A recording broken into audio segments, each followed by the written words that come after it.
Hello guys, welcome back. In today's video I'm going to show you how to delete a contact on WhatsApp. So if you want to delete someone on WhatsApp or you want to remove someone on WhatsApp, then this video is absolutely for you. So without wasting time, let's get started.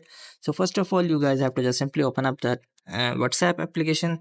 So after opening up the WhatsApp application, simply open up that specific chat in which you want to delete the contact. So I'm just opening up that specific chat of that contact, and here in this contact I want to delete this contact. So you have to simply tap on the name of that contact. So after tapping the name, it will appear to you. Now here you have to just simply click on the top right corner of three dots. So after tapping on three dots, the options will be appear to you. Here you have to just simply select the edit. You guys can see here is the edit button. So after tapping on that edit button, what you have to do is just simply go to this and simply remove it, and also remove that. Also remove first name, last name and phone number, and just simply hit the save. This is the first method. Another method is you have to just simply go back and go to the top right corner of three dots again, and here you have to simply select the third option, which is view in address book. So after tapping on that, you have to just simply select your contacts.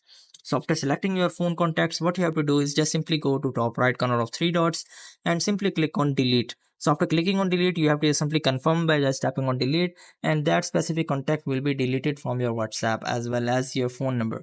So if you want to delete that specific person from just WhatsApp only, you guys can just simply go back and go to that specific chat and simply go to the top right corner of three dots and simply go to block and simply add a specific reason and go to block. So here is the only way if you want to remove that specific person from just WhatsApp, not from your phone number. So I hope this method find you well. Do like, share, subscribe. Thank you so much. Bye bye.